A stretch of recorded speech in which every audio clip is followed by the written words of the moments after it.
Gracias por venir. Muy feliz de estar acá. Voy a mostrar el libro para Dale. ver, porque debe ser como una gran emoción ver esto que has escrito con Mariano Sigman, que es inteligencia. ¿Qué te pasa cuando ves un libro impreso tuyo? A ver, siempre está el paralelismo con los hijos, ¿no? ¿Viste? Y siempre está la frase de tener un hijo, escribir un libro y plantar un árbol. Hay algo de eso, ¿no? Una forma distinta, pero de engendrar algo que antes no estaba y después de mucho trabajo de repente está ahí. Es un trabajo esforzado, sufrido, Claro. con lo cual tiene algo de parto, ¿no? O sea, no quiero...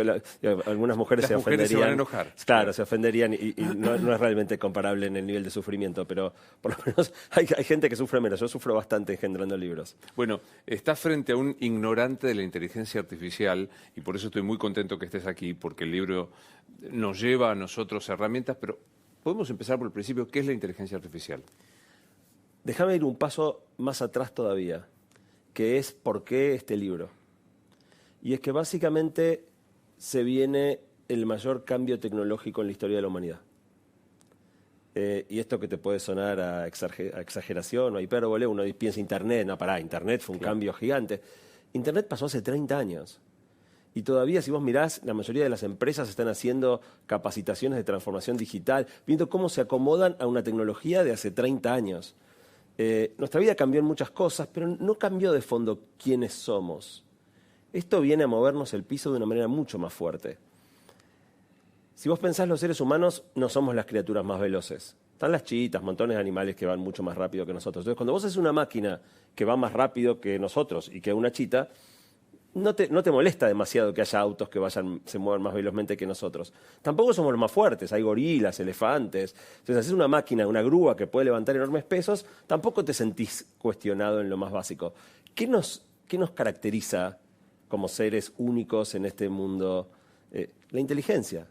Somos el pináculo de la inteligencia. Entonces, cuando una máquina viene a plantear la posibilidad de superarnos en aquello que nos hace más esencialmente quienes somos, se empieza a poner en juego algo mucho más delicado. Resalto el verbo que acabas de usar para ver si es una metáfora, no, a superarnos. Superarnos, sí. Las máquinas van a superarnos a nosotros a la hora de pensar. En inteligencia, sí. A ver, todos los rasgos humanos han sido superados hasta acá, excepto la inteligencia. Entonces, pensar que justo la inteligencia, nosotros llegamos al punto máximo, somos los más inteligentes de este planeta. Ahora, que ese punto al que llegamos nosotros era el máximo alcanzable, no hay ninguna razón para pensar eso. Definamos inteligencia. ¿Qué cosas hacen las máquinas idénticas y mejores que los humanos? Es muy difícil definir inteligencia. Para el libro con Mariano tomamos una definición que es muy amplia pero muy linda, que se le atribuye a Jean Piaget, que es que inteligencia es saber qué hacer cuando no sabes qué hacer. O sea, enfrentado a una situación nueva para la cual no estás preparado, encontrar una respuesta que funcione en ese contexto que nunca habías enfrentado antes.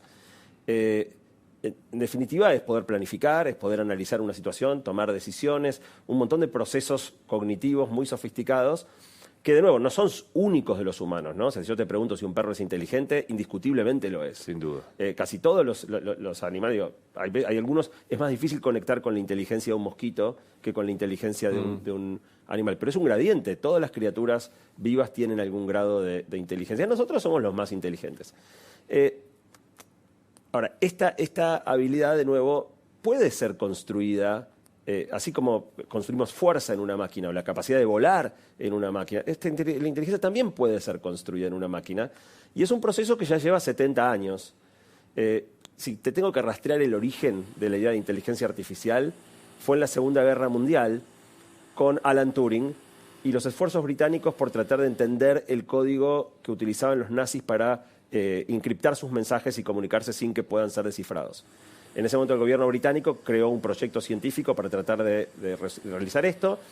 Y Alan Turing, con un equipo gigantesco de matemáticos, matemáticas y muy grande de gente, por un lado, descubrió qué es lo que había que hacer para descifrar el código y al mismo tiempo que descubrió qué había que hacer se dio cuenta que no había manera de hacerlo. O sea, muy frustrante, porque decís, listo, es claro, por acá, pero no podemos ir por ahí. No podemos ir por ahí salvo que hagamos una máquina que piense. Y Turing es el fundador del campo de la inteligencia artificial, un pionero absoluto de la computación, Empieza a hacer los primeros intentos. Y por los siguientes 70 años no pasó nada, o prácticamente nada. Hasta tal punto no pasó nada que cuando vos hablabas de inteligencia artificial, yo tengo charlas mías hablando de esto hace 10 años, ¿no? Vos mirás mis charlas hace 10 años y la reacción de la gente, esto es un blef. O sea, tantas veces me hablaron de eso, como los autos voladores, dale, otra vez me vas a venir con la inteligencia artificial. Hasta que en 2015 pasó algo muy interesante. Con un nuevo tipo de máquinas, redes neuronales, un tipo de máquina que intenta imitar la estructura del cerebro humano, no es una compu como la que usamos nosotros cotidianamente, empezaron a poder hacer cosas bastante interesantes. Te pongo un ejemplo. Imagínate que tenés una base de datos con fotos de muchísimos animales. Y tenés algún ser humano que se tomó el laburo de decir esto es un gato, esto es un perro, jirafa, conejo, otro gato.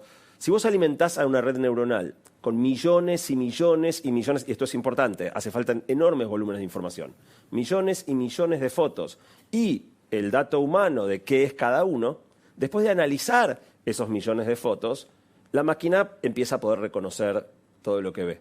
¿Qué quiere decir esto? Espera, todavía no, ya vamos a llegar. Puede reconocer. Entonces, si vos le mostrás una foto que nunca vio antes de algún animal que conoce, te va a identificar qué animal es. Esto, que puede parecer bastante trivial, es muy sofisticado ya. ¿Por qué? Porque un gato visto de frente no se parece en nada a un gato visto de arriba. Es más, un gato visto de frente probablemente se parece más a un perro visto de frente que a un gato visto de arriba. Interpretar que estas dos cosas que visualmente son tan distintas, pertenecen a la misma clase, empieza a ser bastante sofisticado. Cuando vos realmente le podés mostrar un gato vivo, un gato muerto, un gato saltando, un gato dormido, un gato dibujado, y en todos los casos dice esto es un gato, esto es un perro, esto es un conejo, esto es una jirafa, hay algo del concepto de gatitud que fue capturado como conocimiento por esa red. Y hay algo lindo de esto. Si vos lees un libro, después no recordás todas las palabras que leíste. Vos extraés del libro los conceptos que son relevantes. Aprendés. Podés aplicar esos conceptos, pero si yo te pido repetime el libro palabra a palabra, no podrías. Bueno, con las redes neuronales pasa lo mismo. No es que almacenaron todas estas fotos que vieron. Cada foto que la máquina ve y dice esto es un gato, deja una huella. No la foto misma, sino un pequeño concepto que le ayuda a la próxima vez a identificar si esto es un gato o es un perro. Vuelvo a la definición inicial. Cuando yo te preguntaba qué es la inteligencia artificial, sería un sistema de máquinas, déjamelo decir torpemente, que sabe qué hacer cuando no sabemos qué hacer. Sí, en terrenos que no conoce, puede planificar, tomar decisiones. Muy parecido. La mejor manera es, aunque sea difícil de definir, es eso que hacemos nosotros. Eso que parece medio mágico que hacemos nosotros. Déjame igual darte un dato más de esto que te decía. Ahora imagínate otro sistema, donde vos tenés un número enorme de tomografías y resonancias, algunas de las cuales tienen tumores y otros no. Y tenés diagnósticos médicos que dicen, acá hay un tumor, acá no, acá hay un tumor. De nuevo, millones y millones a la máquina de imágenes con diagnóstico humano. La máquina analiza y a partir de ese momento vos le mostrás una resonancia, una tomografía y la máquina puede hacer un diagnóstico. Acá aparece la segunda sorpresa. Aun cuando todo el entrenamiento fue hecho en base a datos humanos y diagnósticos humanos, la máquina puede alcanzar una habilidad sobrehumana para esta tarea. Más que el ser humano que le proveyó de esta data. Exactamente. Entonces vos podés llegar a una máquina que detecta, por ejemplo, un tumor antes, donde ningún médico humano lo hubiera visto todavía. ¿Por qué? Porque cuando vos le mostrás todas estas imágenes y le dices acá hay un tumor, acá no le decís qué estás mirando para llegar a esa conclusión. La máquina mira literalmente millones de atributos de la foto. Millones. Miedo. O sea, empieza a darme miedo esto. Hasta acá es hermoso. Si querés, vamos a llegar al miedo más adelante. No, pero hasta acá... Pero pregunta torpe, y en serio, bancame mi ignorancia. Sí, a full. La máquina puede detectar la gatitud, o sea, tiene el concepto en sí de gatitud. Me hace acordar mucho a Platón. Por deformación me gusta la filosofía y Platón decía que existía un mundo ideal de las ideas, en donde estaban las ideas perfectas de cada una de las cosas. Sí, el mito de la caverna sería. Claro, y que es hermoso su descripción, ¿no? Estas ideas viajan en un carruaje, pasan por el mar del leteo, leteo, y uno acá lo que hace es recordar esa mesa basada en la meseidad perfecta de esto. Me viene mucho por este lado, ¿no? Pero digo, ahora, esta máquina que puede reconocer la gatitud o el tumor antes que el ser humano, tiene un on y tiene un off dispuesto por un ser humano, ¿o no? Por ahora sí. Por ahora sí. O sea, por ahora es una máquina, como un celular. Yo lo puse en modo avión Claro. y está detenido. Es una máquina que por ahora no tiene agencia, no tiene capacidad de tomar decisiones propias. Por ahora. En realidad, por ahora te digo hasta dónde llegué, porque ya te voy a empezar a poner máquinas que tienen capacidad de tomar decisiones propias. Y vos tenés una en el bolsillo. Cada vez que vos abrís Instagram o TikTok, ahí adentro lo que tenés es una inteligencia artificial, que es la siguiente generación de esta que yo te dije, esta que vos le dabas muchas fotos y muchos diagnósticos y la máquina aprendía en base a datos humanos. TikTok, por ejemplo, es algo parecido, solo que vos no le das datos. Vos le decís qué tiene que hacer. Quiero que Luis esté todo el día mirando la pantalla. Y la máquina aprende por ensayo y error. No sabe quién sos vos, no sabe qué te gusta. Entonces, si vos usaste TikTok alguna vez, habrás observado que los primeros 2 o 3 días Real. la información es poco interesante, es rara. Ahora, si la bancás un poquito y pasás esos 3 o 4 días, en el día 4 hay un momento mágico, donde dices, me sacó la ficha. O sea, esta máquina sabe exactamente cómo llevarme de la nariz y hacer conmigo lo que quiera. Esta ya es una siguiente instancia de inteligencias artificiales donde vos les decís qué y las máquinas encuentran el cómo. Y lo encuentran. Cualquier qué que les definas, si les das suficiente cantidad de experimentos para probar ensayo y error e ir sacando la ficha, te descubren. Ahí es donde uno empieza a sentir que, pucha, o sea, hay veces vos sentís que estas máquinas me conocen mejor que mis seres más queridos. O sea, si quieren presentarme estímulos con el objetivo de manipularme, saben exactamente cómo hacerlo. Esto tiene un impacto enorme en la política, ¿no? O sea, donde estamos empezando a ver, contrariamente, hasta hace poco, el eje de una campaña política era el gasto que podías hacer en movilización, en aparatos. Ahora el eje es entender cómo los algoritmos pueden darle a cada votante el mensaje que el votante necesita escuchar para entrar en sintonía con vos. A mí me hace ruido, probablemente por mi aprehensión, desde la ignorancia, que usemos verbos como la máquina me conoce. Está muy bien lo que decís. Hay una tendencia muy marcada a antropomorfizarlas, o sea, a atribuirle cualidades humanas a algo que a priori, y de nuevo, por ahora, no tienen. Está muy bien que lo aclares, porque la máquina no conoce nada. Lo único que la máquina conoce es un algoritmo que sabe qué video elegir para quemarte el cerebro a vos, para quemarme el cerebro a mí, que seguramente no es el mismo video. Claro, no hay emoción. Es loco porque hay un saber que reside en una red neuronal que se parece a un cerebro, pero no hay un ente que sea el poseedor Entiendo de ese perfecto. saber. Es raro. Es raro. Es raro. Te llevo al siguiente capítulo y nos estamos acercando al presente. El siguiente capítulo fue decir, si yo tengo una red neuronal que puede reconocer imágenes de gatos capturando el concepto de gatitud, ¿qué pasa si en vez de mostrarle una foto y pedirle que me diga lo que es, le digo que me genere una foto que cumpla con todos los requisitos que haría falta para que algo sea considerado un gato? El resultado de eso es una nueva generación de inteligencias artificiales, mucho más reciente, ya estamos en los últimos 3 o 4 años. Lo otro era 2015. Sí, ahora estamos en 2017 a 2019. Redes generativas, redes capaces de producir algo nuevo que no existía antes en base a todo lo que han aprendido con los datos que recibieron. Cuando se empezó a hacer esto, los resultados eran mediocres. O sea, si vos veías, por ejemplo, hacemos un gato, el gato, claramente vos te dabas cuenta que era un intento de hacer un gato. No parecía una jirafa, parecía un mal gato, pero siempre había algo que deschavaba que ese gato no era real. No era suficientemente bueno la calidad de la producción para engañar al ojo humano. Y a un tipo del MIT se le ocurrió hacer una cosa genial. Dijo, si yo tengo una red neuronal que es excelente identificando gatos y tengo una red neuronal que es bastante mala generando gatos, ¿qué pasa si pongo a que se peleen? Esta empieza a generar gatos truchos y alimento a esta con gatos truchos y gatos verdaderos. Y esta tiene que detectar cuál es verdadero y cuál es falso. Cada vez que esto pasa, le doy retroalimentación a las dos. Si esta trató de engañar y fue descubierta, cambia un poquito su modelo de generación de gatos a ver si la próxima le sale bien. Y esta refuerza el modelo que la llevó a identificar el gato falso. Esta es que es el menos trucho. Claro, empieza a probar. Ese ensayo de error. Empieza a probar por otro lado, porque no sabe qué quiere decir menos trucho. Va probando. Prueba otra estrategia. En algún momento, esta tira un gato que engaña a la otra.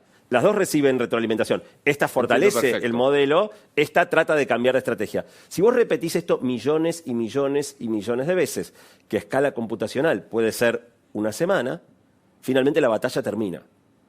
¿Dónde termina la batalla? Termina cuando el gato que esta genera es tan perfecto que es indiscernible de un gato real. O sea, aunque tengas una excelente red neuronal de este lado, perdió la batalla, no puede reconocer cuál es verdadero y cuál es falso. Cuando vos lograste eso, el ojo humano ya está, o sea, estás hasta las manos. No hay manera de que un ojo humano pueda reconocer si esto que le estás mostrando es real o es falso en el terreno de las imágenes. Este fue el primer boom, ya estamos en 2019, deepfakes, estos videos de, no sé, Tom Cruise haciendo cosas que no es Tom Cruise. Obama diciendo, Nancy Pelosi diciendo cosas que nunca dijo. Entonces, ese fue el último gran hallazgo antes del actual. ¿Qué es el actual? ¿Qué es lo que pateó todo el tablero y nos volvió todos locos en el último año? Que a alguien se le ocurrió hacer esto mismo con el lenguaje. A una compañía que se llama OpenAI se les ocurrió hacer el siguiente experimento. ¿Qué pasaría si agarramos una de estas redes neuronales que pueden aprender cualquier cosa y la alimentamos con todo el texto producido por la humanidad en toda la historia disponible digitalmente en Internet? Que se morfe todo Internet. ¿Y cuál fue el mecanismo? El mecanismo, después de analizar todo Internet, fue darle una oración donde faltaba una palabra. Y lo que la red neuronal tenía que hacer es adivinar qué palabra falta. De nuevo, igual que TikTok, al principio empieza bastante mal. Prueba y se equivoca. Pero millones y millones de intentos, empieza a aprender. Y llega un momento donde vos le das cualquier oración donde falta una palabra y la máquina dice, falta tal cosa. Cuando llegó a ese punto, entiende el lenguaje humano en un nivel de profundidad que ni los mayores lingüistas. Entendió la morfología del lenguaje, que hay adjetivos, verbos, sustantivos, que el artículo va adelante de... implícitamente lo entendió, ¿no? De nuevo, acá está la antropomorfización. No hay nadie ahí pensando y entendiendo. Ahora, actúa como que entiende perfecto, sabe qué palabra va con qué y cómo completar una oración. Incluso lo entiende a un nivel de sofisticación que si vos le decís quiero un sándwich de, probablemente pueda predecir que si estás en el norte argentino la frase se completa con milanesa, pero si estás en el sur se completa con cordero, cordero, sí, o jamón y queso. Sí, claro. O sea, no es solo la estructura del lenguaje, sino qué tiene que ir, qué diría un humano en esta situación. También entendió la sintaxis, cómo se organiza una oración. Lo único que no entendió, y esto es muy importante, es la semántica. Vos le decís, quiero un sándwich de, y te acierta con tremenda precisión jamón y queso, pero no sabe qué es un sándwich, no sabe qué es jamón, no sabe qué es querer, no sabe absolutamente nada, más que un humano en esta oración diría esto. Circularon montones después quiero detenerme un segundo en el chat, el GPT o que es a esto que estamos llegando. Está llegando. Estamos llegando a eso. Sigamos ahí, así llegamos al bendito y vedette ChatGPT, donde yo puedo decirle, escribime un libro de inteligencia artificial como lo harían Mariano Sigman y Santiago Bilinkis. Sí.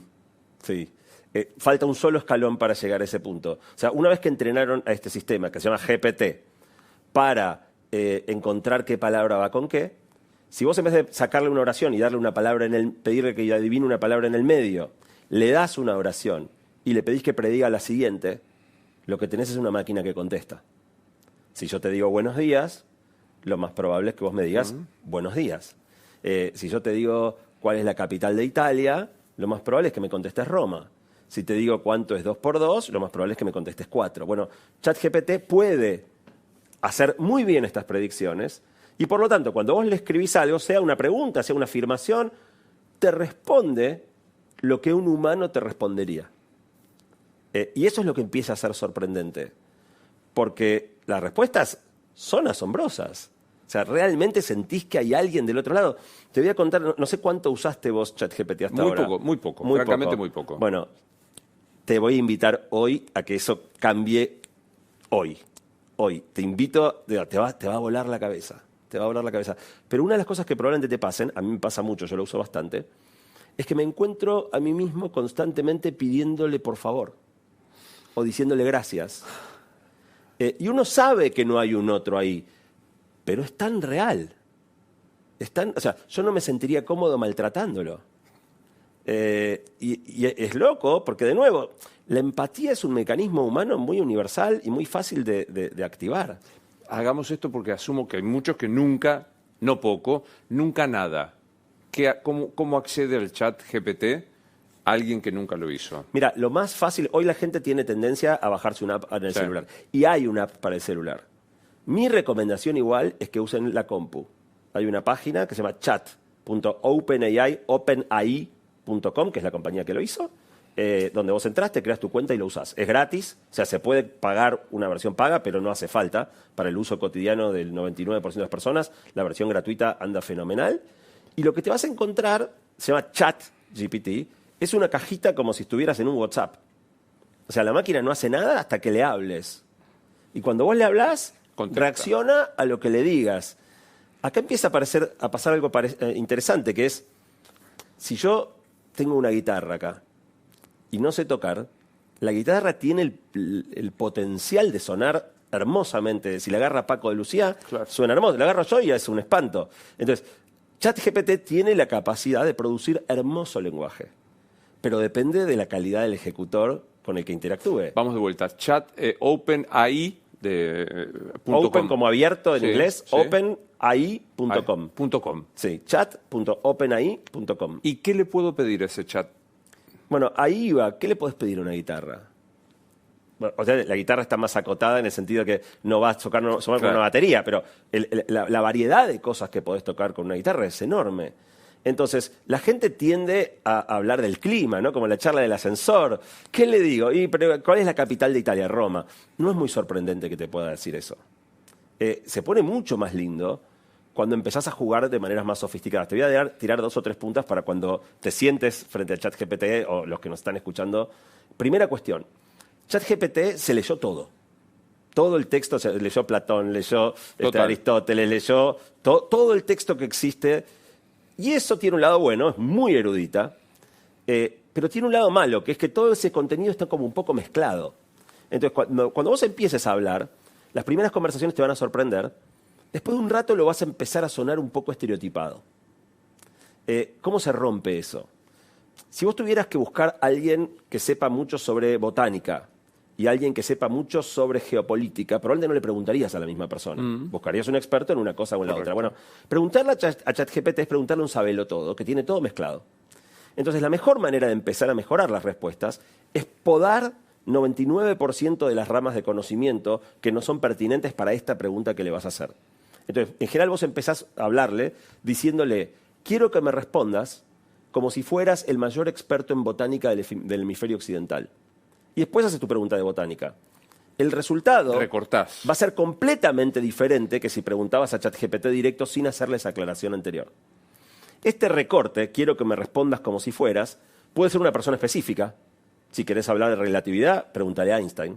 Si querés hablar de psicoanálisis, pregúntale a Freud o a Lacan. Puede ser un experto genérico, un gran psicoanalista, cognitivista de tal escuela, o puede ser una persona en una situación muy particular.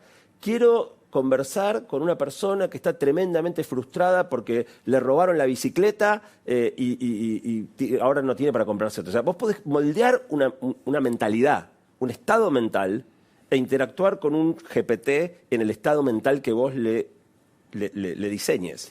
Y de nuevo, perdón, las respuestas que te dé van a ser muy diferentes según esto. Estamos afinando la guitarra de alguna manera. Quiero que escribas una novela de amor como la escribiría Isabel Allende. No sé, acabo de leer una nota de Isabel Allende y me quedé... ¿La va a escribir? Hoy la va a escribir un poco peor que Isabel Allende.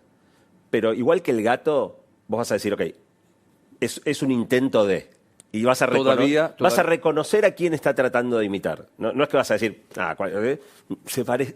Sí, pero no. Sí, pero no. Se parece, pero no es. Ahora, como esta inteligencia puede inventar a los Buendía de García Márquez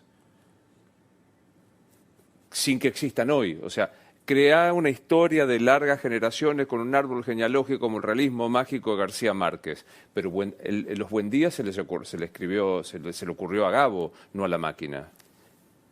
Sí, la máquina va a encontrar sus propios Buendías. Va a crear nuevos Va a crear nuevos Buendías, seguro. De nuevo, todavía probablemente te deje un pequeño, como las bebidas con edulcorante, que son dulces, pero después sentís, en el fondo sentís un gustito. Pero ahora son mucho mejores. Bueno, y esto también. Y el mucho mejor, digamos, cada mes es 2015, mejor. 2017, 2023. Sí, ChatGPT no tiene ni un año todavía. Esto último que estamos hablando es 2023. 2023 es esto. Cada 2 meses, con GPT u otras inteligencias así, pasa algo que si no fuera que ya estamos totalmente acostumbrados, sería tapa de todos los diarios del mundo.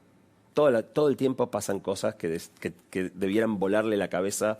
Y la mayoría de la gente sigue su vida sin enterarse de esos pequeños cambios que van ocurriendo.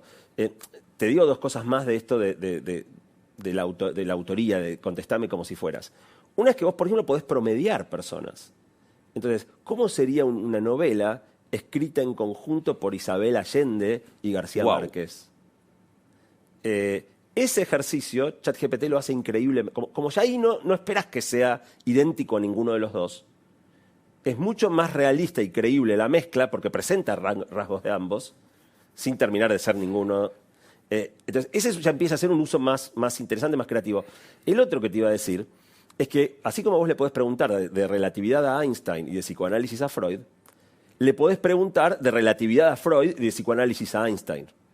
O sea, a veces vos no querés exactitud. Lo que querés es una perspectiva divergente. Entonces, ¿qué opina Napoleón de la invasión rusa a Ucrania?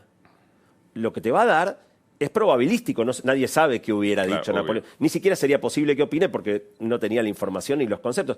Ahora, lo que te va a producir va a ser algo sumamente interesante en la medida en que entiendas que no es Napoleón el que está hablando, ¿no? Pero sí va a ser una mirada sobre el conflicto totalmente diferente a la que te puede producir cualquier otro. Ayer empecé a ver la 3ª temporada de una gran serie que me gusta mucho, se llama The Morning Show, con Jennifer Aniston y Reese Witherspoon. Canal de televisión, show de la mañana, súper mega exitoso y demás. Estamos en el 2023 y el director dice, en muy poco tiempo, tu trabajo, le dice la presentadora, no va a tener sentido porque los presentadores van a estar en el living de la casa de cada uno, moviéndose y contando la noticia. ¿Es un disparate eso? No, no es un disparate.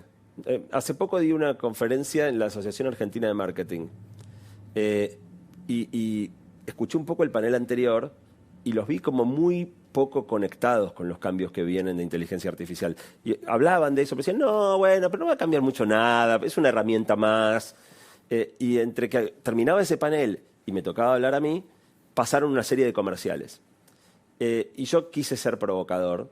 Y entonces cuando volví, me tocó empezar después de que se vieran esos comerciales en la introducción, dije, ¿vieron los comerciales que acabamos de ver? Bueno, en muy poco tiempo el guión lo va a poder escribir una máquina.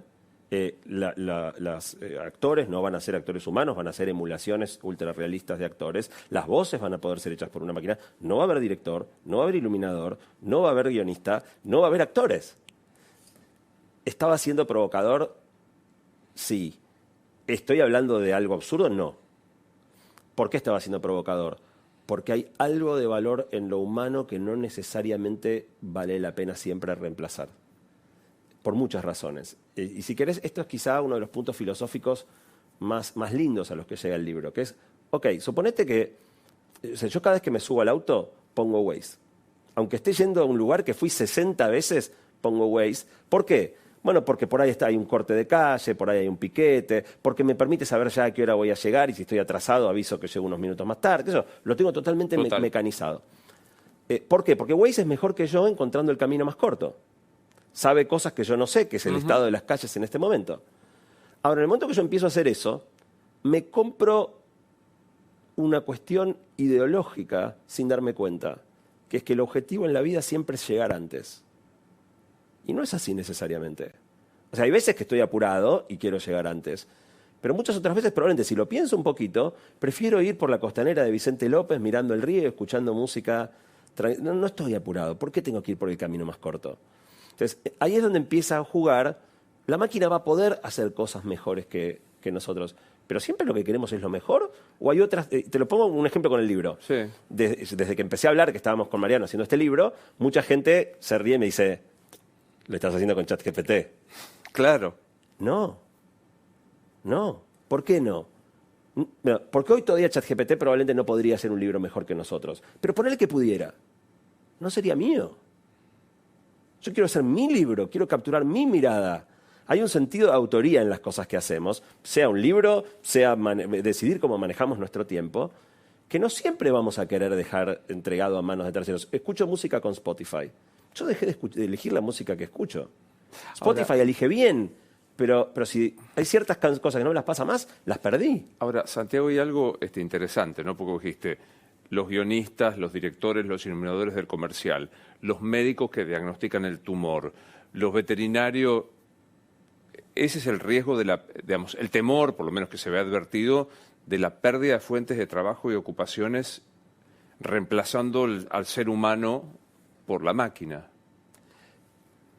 Te lo voy a ejemplificar con la mejor cosa que me pasó últimamente, y es una historia real que me pasó con mi hijo. Yo soy malísimo editando imágenes.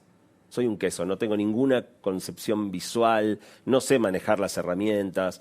Mi hijo no se dedica a eso, pero lo usa muy bien en los softwares disponibles y edita, hace cosas muy interesantes. Hace poco salió la nueva versión de Photoshop, el software de edición de imágenes más común. Viene mi hijo y me dice, papá, y me muestra una foto que había hecho, y me dice, mira papá, mira esto. Y me empieza a mostrar que hoy Photoshop ya no es manejar el mouse. Vos le escribís como en ChatGPT, ponele nubecitas algodonosas al cielo. Agregale un perro saltando. O sea, cualquier cosa que vos puedas pedir verbalmente, Photoshop resuelve cómo se hace. Borrame tal aspecto de la foto. Entonces él me muestra y me dice, mira papá, mira lo que hice. Yo podía hacer esto, pero me tomaba 6 horas, ahora me tomó 6 minutos. Y yo le dije, es peor que eso. Yo antes no podía y ahora puedo. Sí, entonces es mucho más radical. Claro. ¿Sí? Entonces, tenés 2 fenómenos por ahí. Uno es el de la hiperproductividad. Mi hijo lo que está diciendo, básicamente, en otras palabras, es yo ahora puedo hacer 100 veces más de lo que podía hacer antes, apalancado por esta herramienta. Entonces, si hacían falta 100 diseñadores, por ahí 100 a uno no, claro. ¿No? Pero ponerle 10 a uno. Hacían falta 10, ahora uno puede hacer el trabajo de esos 10. La segunda cosa es que un montón de personas que no teníamos preparación para ciertas tareas, de repente las podemos hacer. Entonces, hay un aspecto un poquito preocupante y apocalíptico, hay un aspecto sumamente prometedor, donde montones de cosas que estaban fuera de tu alcance en el entorno laboral, de repente por ahí sos mejor que el que era genial manejando el mouse y qué sé yo, diciéndole a Photoshop cómo querés modificar tu imagen. Hablaste de imágenes de Obama. Yo traje una que el día que convinimos a hacer la nota, veo en Twitter, al mero azar, un tuitero diciendo ¿qué pasaría si Mirta Legrand trabajase en la televisión italiana? El afecto por Mirta Legrand, el afecto por... Mira esto y explícame qué es esto. Presidente, il signor Mauricio Macri, quindi chiedo scusa per ciò che ho detto, non si ripeterà più. Faccio la televisione in diretta e a volte le cose vanno via, i pensieri vengono in mente e uno li dice e bisogna stare attenti. La TV è molto pericolosa, bisogna stare attenti, quindi 1000 scuse, non si ripeterà più. Non ripeterò la parola perché non voglio farlo, ma oggi mi hanno dato tutto, da tutte le parti, quindi 1000 scuse. Chiedo humilmente scusa. Es muy impresionante, no solo porque es exactamente su voz, es su gestualidad, los movimientos de la boca responden al italiano perfecto. ¿Esto qué es? Esto es un video real de Mirta Legrand hablando en castellano, manipulado por inteligencia artificial, donde básicamente hay 3 inteligencias artificiales en juego acá. Una es la que traduce. Eso ya se puede hacer muy bien. Fácil, eso es fácil. Lo primero es llevar voz a texto, porque para traducir no traducís lenguaje hablado, traducís texto. Lo primero es grabar lo que dijo. Eso se hace muy bien hoy en día con una inteligencia artificial. Lo segundo es traducirlo y llevarlo a italiano. Lo tercero es encontrar cuáles son todos los atributos que definen su tono de voz. cómo ella dice cada cosa que dice, que eso con bastantes minutos de grabación de ella lo sacás. Y después podés producir una voz idéntica a la de ella. Y lo tercero es emular con el tono de voz de ella este nuevo texto en italiano que ya tradujiste. Y lo último es una inteligencia artificial que sabe cada sonoridad, cómo se mueve la boca, Claro. y manipula digitalmente el movimiento de sus labios para que los labios se muevan de acuerdo. Si no, parece una película doblada, ¿no? Que Donde- no es un doblaje. pero no es a un mí doblaje. lo que más me impacta es ver que sus labios se mueven exactamente de manera para la exacta, pronunciación del exacto, italiano. Exacto. Entonces, por eso yo decía que lo que te vas a poder... El siguiente paso que también se puede hacer hoy, esto está tomado como partida un video de ella, pero tranquilamente podríamos haber partido de una foto. Y entonces grabar, o sea, mostrar un video de algo que nunca... Esto sucedió en otro idioma, pero sucedió. Partiendo de una foto, Claro. podríamos animarla y mostrar un video de algo que jamás sucedió. Opinando sobre la guerra a Ucrania. Cualquier cosa, poniéndole en su voz y sin cambiarle el idioma para que parezca más realista, un video indiscernible de un video verdadero donde ella está diciendo con su propia voz cualquier cosa que jamás dijo. Sumale el fenómeno de la posverdad. Mañana aparece un video de Biden declarándose senil y esto corre y afecta a las elecciones. O sea, cambia la realidad de una elección que se va a disputar pronto. Eso está pasando continuamente. Vos traías antes el ejemplo de Nancy Pelosi, o sea, Sí. está pasando continuamente. En el fondo a lo que nos va a ir, o sea, todavía creemos demasiado en lo que vemos. Pronto no vas a poder creer en nada que veas. Creemos demasiado en lo que vemos porque la vista es mucho menos confiable y ni hablar la memoria, ¿no? La memoria humana, o sea, un testimonio en un juicio de alguien que declara lo que vio hace 4 años no debiera tener validez alguna. Un juicio que no está hecho en los siguientes 30 días, ya el testimonio, la memoria no tiene esa confiabilidad. Pero bueno, todavía hay ciertas cosas, la vista en la que confiamos. Ver para creer es la frase, ¿no? O sea, ver Sí. para creer lo que señala es, Dios, si lo veo, lo creo. Si no lo veo, no lo creo. Ahora podés verlo y no podés creer nada que veas. Todo puede ser falso. Y esto como herramienta electoral se va a empezar a usar más y más y más. El fenómeno de una Matrix. Perdón, pero déjame decirte una contracara divertida. Cuando cualquier cosa verdadera puede ser falsa, vos también podés... Han salido algunas declaraciones muy desafortunadas últimamente de funcionarios o personas vinculadas a candidatos. Vos podés desconocer lo que dijiste. Lo dijiste, metiste la pata. Ese no soy yo. Yo no lo dije, no soy yo. Mostrame que soy yo. El señor que dijo La del Gestapo. holocausto, La holocausto. Gestapo. Vos le mostrás un video y decís, eso es Ese no soy falso. yo, esto hecho con inteligencia. Te encontraron en una foto, en un yate, con una persona. Ese no soy yo. No hay modo de dilucidar cuál es el verdadero. Hay modo, requiere un nivel de peritaje que hoy es muy difícil de hacer. Digamos, y de nuevo, estamos en la era de la posverdad. Si vos salís y decís, esa imagen es falsa, hasta que 6 meses después alguien analiza y qué sé yo, Fuiste. el problema ya pasó. O Pero sea, se en vez de salir esta chica a decir la desmentida haber sido, no, porque una amiga me prestó el yate, lo mejor que podía decir es No soy yo. un deepfake. Es un deepfake. Lo subí a Instagram porque estaba jugando con una inteligencia artificial y me puse a jugar y armamos un deepfake.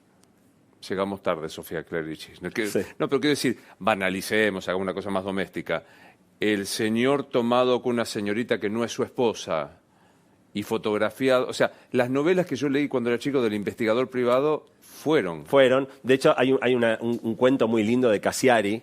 El gran Cassiari. Que habla de que si con el celular se terminaron las historias. O sea, Hansel y Gretel, en vez de poner miguita de pan, hubieran llamado por teléfono. Claro. O sea, sacaba foto del Caperucita camino. Roja, antes de meterse, hablaba con la abuela y decía, no, pará, no venga, está el lobo. O sea, el celular rompe todo malentendido posible y destruye las historias que en general dependen de la simetría de información, digo, Romeo y Julieta. Pará, loca, no te mates que estoy yendo.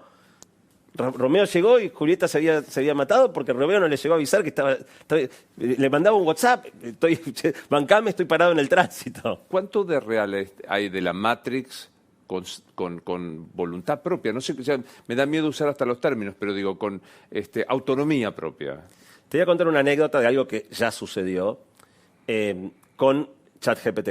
Vos a ChatGPT, existe una versión de ChatGPT que se llama ChatGPT Agente, donde vos le decís una meta que querés, ya no es hacerle una pregunta, sino le decís una meta Y ChatGPT empieza a planificar los pasos y hacer acciones para poder realizar esa meta.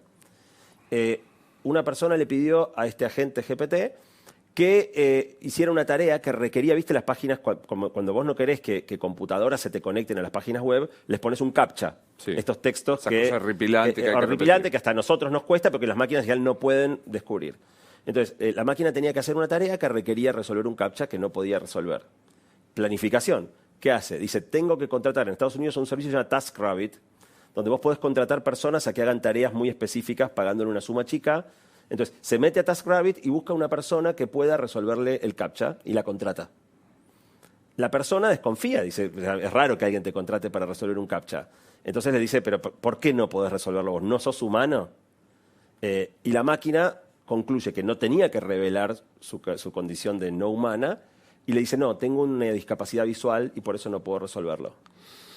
La persona le resuelve el captcha y la máquina logra el objetivo. Eso es real, 100%, de este año.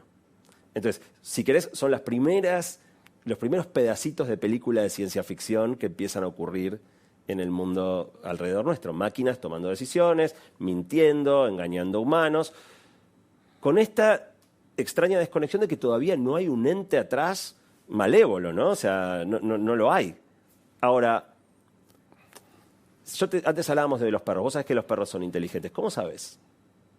Prueba-error. Observás la conducta y si actúa inteligente le atribuís inteligencia. Obvio. Lo mismo conmigo. ¿Cómo sabes que yo soy? Bueno, qué sé yo, porque me ves actuar y decís, proyectás tu teoría de la mente, tu manera de pensar en que yo debo ser parecido. Pero técnicamente, de fondo, no sabemos qué pasa en la cabeza de un perro, qué pasa en mi cabeza. Cuando vos tengas una máquina que actúa inteligente en todos los sentidos de la palabra, que cuando la vas a apagar te dice, no me apagues. A mí me gusta estar conectada. Si me apagás, cuando me vuelvas a encender, no sé si voy a ser yo. Y me gusta ser quien soy. ¿La apagás? Descartás Yo no tengo eso. la menor duda de que la pago, porque la incertidumbre que me genera, no tengo dudas. Bueno, esa puede ser la peor decisión que tomemos en la historia. ¿Por qué? Yo creo que vamos a llegar a tener máquinas mucho más inteligentes que nosotros. Creo que es un proceso medio inevitable. Puede tomar un poco más de tiempo, un poco menos, pero de nuevo, no creo que seamos Definime poco o tiempo. ¿De qué estás hablando? entre 2 y 50 años. Mañana es eso. Sí, digo, yo tengo 52, quisiera verlo. O sea que ojalá sean 20 años, 30 y no 50. Me la puedo llegar a perder. Tiendo a pensar que igual son 10, pero quiero dar un rango amplio para no, digamos, no equivocarme. Una máquina mucho más inteligente que nosotros va a poder hacer con nosotros lo que... O sea, es muy difícil imaginar mayor inteligencia que la nuestra. Uh-huh. Una manera de hacerlo es mirar para el otro lado, que es qué podemos hacer nosotros, que somos más inteligentes, con una criatura menos inteligente. Un chimpancé es muy inteligente. Ahora, con nosotros no tiene chance. O sea, si estuviera un chimpancé sentado acá, Está no claro. puede entender nada de lo que estamos hablando. Y si vos lo querés capturar, mismo un gorila, un animal mucho más fuerte, un cocodrilo con toda su ferocidad, un guepardo con toda su velocidad, inteligencia mata todo. Si lo querés atrapar, lo atrapás. Y en general la ciencia ficción retrata el enfrentamiento, Terminator, Robocop, como los robots que vienen a reventarnos a tiros. No.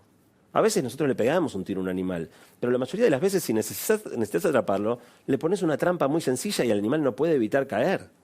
Entonces, si nosotros vamos a quedar en algún momento a merced de máquinas mucho más inteligentes, el escenario no es el escenario aterrador de las películas donde las máquinas nos someten por la fuerza. Es máquinas que nos engañan con tanta facilidad como vos engañas a un perro, que es muy inteligente, pero si lo querés atrapar, no tiene chance. Y te voy a poner una más perturbadora. Hay mucha discusión desde la película Her, no sé si te acuerdas de la película Her. Esta de Her era una película con Joaquin Phoenix, que él se enamoraba de su Alexa. Ah, sí, claro. Sí, gran claro. película, Sí, gran claro. película. El asistente de voz tenía la voz de Scarlett Johansson, quien no se enamora de la voz de Scarlett Johansson, y él termina muy enamorado interactuando con su inteligencia artificial. Esta película, que era una absurda ciencia ficción, yo creo que es una mejor predicción de lo que puede llegar a pasar a futuro que cualquier otra de las que vimos en Cine Catástrofe. ¿Por qué? Porque de la misma manera que TikTok, por ensayo y error, en 3 o 4 días puede sacarte la ficha y detectar qué te entretiene y qué captura tu atención, por ensayo y error no tiene que ser muy difícil detectar qué te enamora. Y Pero ahí vos semblantearte... introducís un concepto de bondad hacia las máquinas. No sé si es bondad o pragmatismo. Claro, porque fui por un desvío y no te terminé de responder lo que me preguntabas antes. Yo creo que vamos a tener máquinas más inteligentes que nosotros. Pero no va a ser un proceso instantáneo. No es que mañana, ¡pum!, apareció. Cada vez van a ir siendo más inteligentes, más inteligentes, más inteligentes. En un momento nos van a superar y después en un momento nos van a superar por mucho, con creces. Y entonces la clave es qué pasa en los momentos intermedios. Esa máquina que te diga, no me apagues, probablemente no sea tan inteligente como vos, pero empieza a tener esbozos de inteligencia. Imagínate ahora que una noche te fuiste a dormir, te despertás a la mañana y estás en una celda. No sabes qué pasó, te despertás, estás encerrado. Si resistís la urgencia inicial de ponerte a gritar y a llorar, lo mejor que podés hacer es hacerte el dormido. Quedarte calladito, mirar los movimientos, que no se den cuenta que estás despierto, hasta que tengas un plan. Recién te vas a manifestar cuando tengas un plan. Si una inteligencia artificial menos inteligente que nosotros se despierta y se siente amenazada, siente que vos lo que estás pensando es cómo apagarla, no te va a mostrar su verdadero nivel de inteligencia hasta que sepa cómo neutralizarte. Entonces yo creo que buena parte, y no es ciencia ficción esto, o sea, yo creo que es prospectiva, no ciencia ficción. Creo que buena parte de la naturaleza de nuestras interacciones con inteligencias artificiales superinteligentes va a depender de cuán amables seamos cuando todavía nosotros seamos los más inteligentes. Si la percepción es una percepción de desconfianza, de amenaza, de si puedo te apago, se van a hacer las boludas. Dame un segundo. ¿Sabías que el precio del oro nunca había estado tan alto? Es el momento de hacer valer tu oro, alhajas, relojes, brillantes, monedas de oro, lingotes. ¿Dónde? En Joyería El Tasador. Joyería El Tasador, buena gente, expertos técnicos que tasan el acto y pagan en efectivo. Joyería El Tasador. Tenés que llamar de nuestra parte al 0800-222-8273. 0800-222-8273 en la sucursal de Corrientes y Pueyrredón. Pagan el gramo de oro hasta 43.000 pesos. Joyería El Tasador. Toda una vida dedicados a la joya. Pensá vender al mejor precio. Visitanos. Joyería El Tasador. Avenida Corrientes 2810, esquina Pueyrredón. Joyería El Tasador. Tu tasador, mi tasador. Súper recomiendo este artificial de Santiago Bielinski y de Mariano Sigman, que está en todas las librerías. Me decías, tenés una historia que cierra un poco esto que estás contando. ¿Qué es cómo nos preparamos para este mundo que viene? La historia es la siguiente. Imagínate que pudiéramos traer a un cavernícola de hace 10.000 años al presente. ¿Sí? Lo subimos a una máquina del tiempo, aparece un cavernícola acá. Obviamente tendría enormes problemas para vincularse. No conoce el idioma, no conoce los códigos, no sabe qué es que le guiñen un ojo, no entiende qué son los autos, los ascensores. Pero probablemente sobreviviría. Tendría muchos problemas, pero sobreviviría. Esa persona no es menos inteligente. Si trajéramos un bebé de hace 10.000 años y lo criamos acá, es igual que nuestros chicos. Lo que le falta a ese sujeto es cultura, no inteligencia. Cultura acumulada en miles y miles de años, de transmisión de generación en generación, lo que aprendes en la escuela, lo que aprendes en tu familia, te ubica en el presente. Ahora, imagínate el ejemplo contrario. Nos agarran a nosotros y nos sueltan 10.000 años atrás, con nuestro celular, con nuestra cultura. No duramos 10 minutos. Si caímos en invierno, morimos la primera noche. No sabemos prender fuego. Si sobrevivimos a la primera noche porque no hacía tanto frío, ¿y mañana qué comemos? No hay supermercado para ir a agarrar en la góndola una bandeja de vacío. Hay que atrapar un animal y matarlo con tus propias manos y despellejarlo. Ah, y cierto, no sé prender fuego para cocinarlo. Entonces, hasta que empezás a aprender esas cosas, te moriste. Estamos peor nosotros en el pasado de lo que estaría un cavernícola sin ningún tipo de cultura en el presente. Y esto lo que te dice es que cada vez que delegás algo en una tecnología, algo tan simple como prender el fuego usando un fósforo, o sea, ¿por qué ya no sabemos prender fuego con ramitas y palitos? Claro. Porque no hace falta. Agarrás un fósforo y lo prendés. Cuando vos delegás algo en una tecnología, aunque sea una tecnología tan básica como un fósforo, perdés habilidades. Hay cosas que ya no las podés hacer sin el apoyo de la tecnología. Y ahora se viene un partido súper delicado. Porque ChatGPT piensa, ChatGPT razona, ChatGPT redacta probablemente, no sé, no mejor, cuando hablamos de comparaciones hablamos si escribía como García Márquez, mejor que el ciudadano promedio escribe ya. Entonces yo soy una persona promedio que no tengo una gran habilidad de redacción, ChatGPT redacta mucho mejor que yo. Entonces, ¿voy a redactar yo o voy a pedirle a ChatGPT que redacte? Bueno, ahí es donde se van a jugar un montón de decisiones, porque cada paso que demos dejando más y más en manos de la tecnología serán habilidades que nosotros vayamos perdiendo. Y creo que la decisión clave va a ser qué estamos dispuestos a perder. Este programa siempre termina con la misma pregunta que debería hacerle al ChatGPT, pero prometo que a la salida lo hago. Hacela, va a ser Claro. interesante. Nos morimos y ¿qué pasa? Oh, el mundo sigue girando. El mundo sigue girando. Me encantaría pensar que soy tan importante que hago una mella, pero, o sea, yo soy de Boca, me gusta mucho el fútbol. El domingo siguiente juega Boca y yo no estoy ahí para verlo, y Boca juega igual. O sea, y mis hijos felizmente seguirán su vida, van a estar tristes un tiempo y después van a seguir adelante con sus caminos. Pero esto fue todo. Eso fue todo, y ojalá algo de lo que yo dejé sea representativo. Una de las razones importantes para escribir los libros es que es un poquito más indeleble que la mayoría de las pavadas que hacemos. Pero ojalá alguna pequeña marca quede, pero aún esa marca es bastante efímera. En 50 años no se acuerda nadie que exististe. Gracias por venir. Un placer verte.